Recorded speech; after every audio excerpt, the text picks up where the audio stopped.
جو nursing staff ہے چند ہسپتالوں کا وہ رشوت دے کے اپنی چھٹیوں میں اضافے کروا رہی تھی یا کروا رہے تھے، تو اس کے اوپر بھی ایکشن لیا گیا ہے۔ ظاہر ہے جو چیز خلاف ہے آپ کی بائی لاز کی کسی ہسپتال کی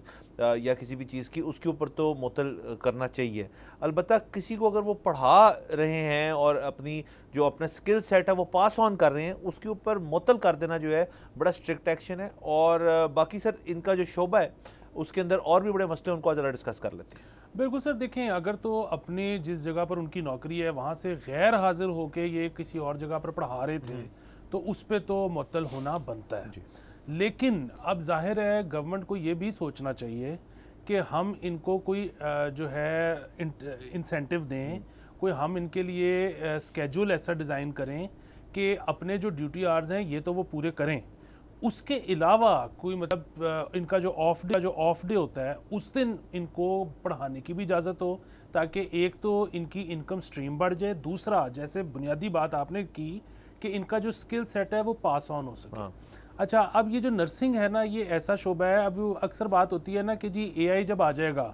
تو انجینئرز کی بھی ضرورت نہیں رہے گی، ڈاکٹرز کی بھی ضرورت نہیں رہے گی۔ یہ کوئی نہیں کہتا کہ نرسنگ کی ضرورت نہیں رہے گی، ان کی ضرورت پھر بھی رہے گی، ہمیشہ رہے گی۔ دوسری چیز یہ ہے کہ یہاں پر اکثر کچھ لوگ ہیں جو یہ ایکچولی کام کرتے ہیں کہ وہ نرسز کو باہر بھیجتے ہیں، کیونکہ پوری دنیا میں ان کی کمی ہے۔ مطلب آج سے تقریباً 2 سال پرانی آپ کو بات بتا رہا ہوں، اب آج کے فگرز میرے پاس نہیں ہیں، سو پوری دنیا میں جو قلت تھی نرسز کی، وہ ظاہر ہے نا کہ مطلب ڈینمارک میں اتنے چاہیے، انگلینڈ میں اتنے چاہیے، امریکہ میں اتنے چاہیے، وہ تقریباً 7 لاکھ کی تھی کمی۔ اچھا، اب بات وہ ہے کہ اگر ہم اپنے ٹرین کر رہے ہوں، اپنا ہیومن ریسورس ہمارے پاس ہو تو یہ کمی ہم پوری کر سکتے ہیں۔ اچھا، میں آپ کو بتاتا چلوں کہ ہماری جو نرسز ہیں وہ بہت قابل ہیں، تھوڑا سا ایک ان کا کچھ کا ہینڈی کیپ ہوتا ہے لینگویج کا، بٹ وہ کوئی ایسی بڑی بات نہیں ہے، وہ مطلب نرسنگ سکول کے اندر ایک ایڈڈ سبجیکٹ وہ اوور کم ہو سکتا ہے۔ آپ کو پتہ ہے کہ پوری دنیا میں ہماری نرسز جاتی ہیں، کووڈ میں ہماری نرسز امریکہ بھی گئیں اور ان سے وہاں پر جو ہسپتال ہیں وہ بہت خوش ہیں۔ اچھا، اب بات وہی ہے کہ مطلب ینگ ہمارے پاس لوگ آتے ہیں، ہم سے اکثر پوچھتے ہیں کہ جی ہمیں کیا پروفیشن اپنانا چاہیے، اور جس کا جواب آپس کی بات ہے ہمارے پاس بھی نہیں ہوتا۔ اس کی وجہ یہ کہ دنیا اتنی تیزی سے بدل رہی ہے،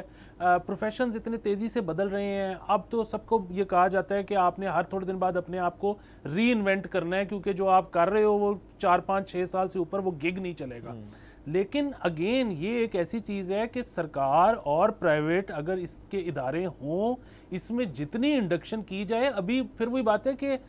پاکستان فل تھروٹل پہ بھی جائے نا، اگلے 10-20 سال میں مجھے اس فیلڈ میں سیچوریشن نظر نہیں آتی۔ آخری چیز میں اس میں کہوں گا کہ پاکستان کے اندر، مطلب یہ تو ہم بات کر رہے ہیں کہ باہر جو کمی ہے اس کو پورا کرنا ہے، پاکستان کے اندر اتنی کمی ہے کہ ہمارے یہاں پر جو سرکاری ہسپتالوں میں نرسز ہیں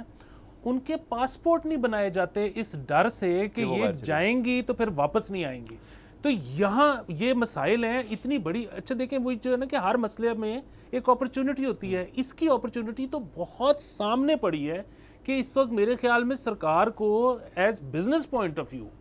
سب سے زیادہ زور یہاں پر دینا چاہیے۔ اس سے آپ کا جو بے روزگاری والا مسئلہ ہے وہ ختم ہوگا، آپ کا لوگ باہر جا کے زر مبادلہ بھیجیں گے، وہ ڈالر کا مسئلہ ختم ہوگا، بہت ساری چیزیں ہیں جس میں آپ کور کر سکتے ہیں۔ سبسکرائب کریں اور بیل دبائیں تاکہ کوئی خبر رہ نہ جائے۔